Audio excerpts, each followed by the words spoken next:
Hello friends, मेरा नाम है विक्की सहरावत। अभी फिलहाल जो French prime minister Elisabeth Borne है, उन्होंने अनाउंस किया है जो फ्रांस का पेंशन सिस्टम है उसको ठीक करने के लिए, उसमें रिफॉर्म लाने के लिए उन्होंने क्या किया है, जो रिटायरमेंट एज पहले 62 थी उसको बढ़ाने की बात की है कि उसको बढ़ाकर 64 कर दिया जाए।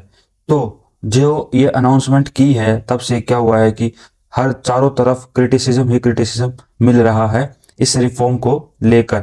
और जो स्पेशली जो क्रिटिसिज्म आ रहा है उसमें जो लेफ्ट विंग पार्टीज और जो ऑर्गेनाइजेशंस हैं उनकी तरफ से आ रहा है। और जो ट्रेड यूनियंस हैं वो नेशन वाइड क्या कर रही हैं, प्रोटेस्ट और स्ट्राइक्स की बातें कर रही हैं, और जितना भी मोबिलाइज किया जा सकता है लोगों को उतना करने की बातें चल रही हैं। और जो ये प्रपोज रिफॉर्म्स हैं, ये जो फ्रेंच प्रेसिडेंट हैं इमैनुअल मैक्रों, उनके जो उन्होंने प्लेज किया था कि जो हमारा वेलफेयर सिस्टम है उसको सस्टेनेबल बनाना है, तो उसी को देखते हुए ये रिफॉर्म्स की घोषणा की गई है। क्योंकि जो इंडिया है, इंडिया में भी ये वाजपेयी की जो गवर्नमेंट थी उसमें भी जो एनपीएस को अनाउंस किया गया था या लाया गया था, उसके पीछे भी यही रीजन था।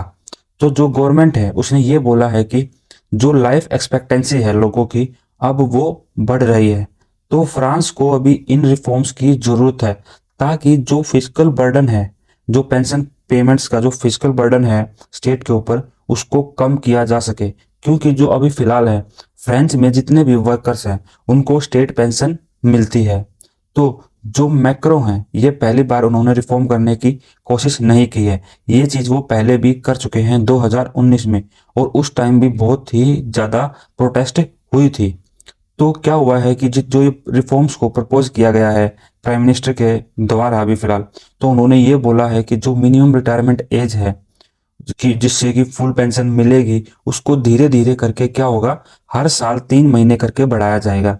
एकदम से उसको 64 नहीं किया जाएगा, हर साल 3 महीने बढ़ा बढ़ाकर उसको 64 तक लाया जाएगा। और ऐसा करने में कब तक, 2030 तक ये एज 62 से 64 हो जाएगी, ऐसे करते करते। और उन्होंने ये भी बोला है कि 2027 से जो भी लोग हैं उनको कम से कम 43 साल काम करना पड़ेगा ताकि उनको फुल पेंशन मिल सके। और इसमें कुछ एक्सेप्शंस भी दी गई हैं इस रूल में, क्योंकि जो पुलिस ऑफिसर्स और जो फायर फाइटर्स हैं उनके लिए एक्सेप्शंस रखी गई है कि क्या है कि उनको 43 क्या है कि साल तक काम करने की जरूरत ना पड़े। क्योंकि अभी फिलहाल दो ही ऑप्शन बचेंगे कि आप या तो 43 साल तक काम करो, अगर आप 43 ईयर्स तक काम कर रहे हो तो आपकी जो एज है वो 67 तक भी पहुंच सकती है रिटायरमेंट के टाइम पर। तो मतलब ये है कि जो फुल पेंशन अगर आप लेना चाहते हो तो आपको 43 ईयर्स का जो वर्क है वो कंप्लीट करना पड़ेगा, और उसके लिए आपकी एज 67 तक भी पहुंच सकती है। और जो सबसे की फीचर है इस रिफॉर्म का वो ये है कि जो मिनिमम वेज वर्कर्स हैं उनकी जो पेंशन्स हैं वो बढ़ाई जाएंगी। तो उससे क्या होगा, जो गवर्नमेंट है उस पर फिजिकल बर्डन पड़ेगा। तो उस चीज को मिनिमाइज करने के लिए सरकार ने ये प्रपोजल रखा है कि जो भी ये लो इनकम वर्कर्स हैं इनकी जो मिनिमम पेंशन है उसको इंक्रीज किया जाएगा 85% ऑफ एसएमआईसी। तो कम से कम अगर देखा जाए तो ये 1200 यूरो होगी एट प्रेजेंट। इसका मतलब ये है कि जो 100 यूरो हैं हर पर मंथ उनको बढ़ाया जाएगा। तो इस जो फिलहाल जो गवर्नमेंट ने ये प्रपोजल लेके आई है मिनिमम वेज वर्कर्स के लिए, इसमें कम से कम 2 मिलियन वर्कर्स फॉल करते हैं इस कैटेगरी के लिए।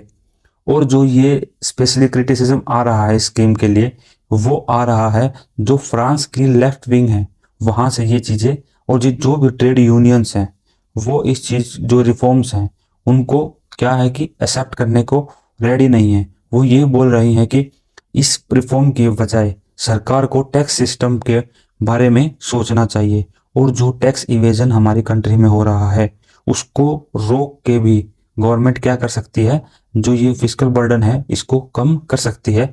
मतलब कि लोग ये चाहते हैं कि जो पेंशन्स और जो एज पहले है वो वैसी की वैसी ही रहनी चाहिए। सरकार को दूसरे ऑप्शंस खोजने चाहिए इस फिजिकल जो बर्डन है इसको कम करने के लिए। जो यूनियन के हेड हैं उन्होंने ये बोला है कि जो ये ब्रूटल रिफॉर्म्स हैं इसको कुछ भी या कोई भी जस्टिफाई नहीं कर सकता है। क्योंकि जो ट्रेड यूनियंस है वो बहुत ही ज़्यादा नाराज़ है। और जो सबसे बड़ी दिक्कत है, जो ये रिटायरमेंट एज बढ़ने के बाद दिक्कत आने वाली है, वो ये आएगी जो भी मोस्ट वल्नरेबल लोग हैं उनकी जो करियर की लेंथ है वो बढ़ जाएगी, और उससे क्या होगा, रिटायरमेंट एज भी उनकी बढ़ेगी। स्पेशली जो वुमेन है वो सबसे बड़ी लूजर्स हैं इस रिफॉर्म के अंदर, क्योंकि अब उनको 43 साल तक काम करना पड़ेगा। क्योंकि वुमेन्स के लिए क्या होता है कि अपनी फैमिली के लिए वो बहुत टाइम के लिए क्या है, छुट्टियां या वर्क फोर्स से बाहर हो जाती हैं अपनी फैमिली के लिए, तो उनको बहुत लंबे लंबे गैप्स लग जाते हैं। तो अब क्या होगा कि उन जो वुमेन हैं उनको इस रिफॉर्म के अंडर उनको या तो 43 साल तक काम करना पड़ेगा, और तब तक उनकी एज 67 हो जाएगी अगर वो फुल रिटायरमेंट जो बेनिफिट्स हैं उनको लेना चाहती है तो।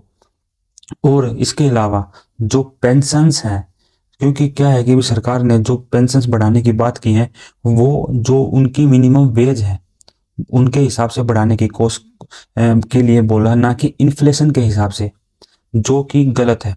अगर हम लंबे टाइम में देखेंगे इन्फ्लेशन ज़्यादा होती चली जाएगी तो उससे क्या होगा कि जो मिनिमम वेज है वो उतनी नहीं बढ़ पाएंगी इन्फ्लेशन के कारण।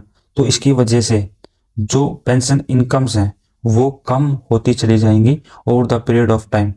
तो गवर्नमेंट को जो पेंशन्स बढ़ानी है उसके लिए इन्फ्लेशन के हिसाब से कैलकुलेट करना चाहिए था। जो फ्रांस के रिफॉर्म्स हैं उनका सिर्फ जो पर्पस है वो ये है कि फिस्कल स्टेबिलिटी और जो इक्विलिब्रियम है उसको अटेन करना है, ताकि एक ऐसा पेंशन सिस्टम बन सके जो कि सस्टेनेबल हो, और जो वेलफेयर पेमेंट्स हैं उनका जो साइज है वो रिसीव किया जा सके प्रॉपर तरीके से। और स्पेशली जो लेफ्ट है वो इसको बोल रहा है ये एक तरीके से सोशल रिग्रेशन है, और जो फार राइट है वो भी इनको बोल रहे हैं कि ये जो रिफॉर्म है ये अनजस्ट रिफॉर्म है। अभी फिलहाल क्या है कि जो फ्रेंच पार्लियामेंट है नेक्स्ट महीने वो स्टार्ट होने वाली है, तो वहाँ पे जो डिबेट है वो बहुत ही गर्मा गर्म रहने वाली है। तो जो पार्लियामेंट में इनको पास करने के लिए मेजोरिटी के रिक्वायरमेंट होगी, जो कि अभी फिलहाल इमैनुअल मैक्रोन की गवर्नमेंट है उनको। तो फ्रेंच गवर्नमेंट ये चाहती है कि उनको जो राइट विंग है उनका सपोर्ट मिल जाए, या ऐसा कोई कॉन्स्टिट्यूशनल लूप होल्स वो निकाल लें कि उनको जो ये रिफॉर्म पास करना है बिना वोट के वो पास हो जाए।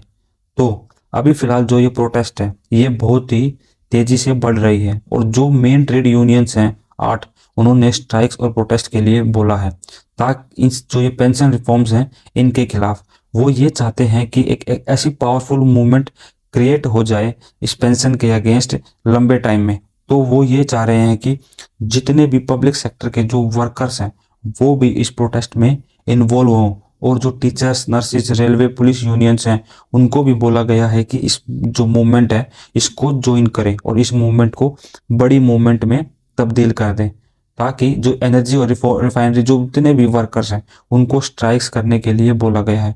अभी फिलहाल जो नेशनल रेलवे है फ्रांस का उसने 500 रेलों को कैंसिल कर दिया है हालात को देखते हुए, क्योंकि पूरे के पूरे देश में अभी फिलहाल हालात बिगड़ रहे हैं और लोगों को काफ़ी दिक्कतों का सामना करना पड़ रहा है, क्योंकि बहुत सारी सर्विसेज को बंद कर दिया गया है, या तो लोगों ने खुद कर दिया है स्ट्राइक या प्रोटेस्ट करने के चक्कर में, या गवर्नमेंट ने हालात को देखते हुए चीज़ों को बंद कर दिया है। तो फ्रेंड्स आज की वीडियो में इतना ही। Thank you friends, thank you so much.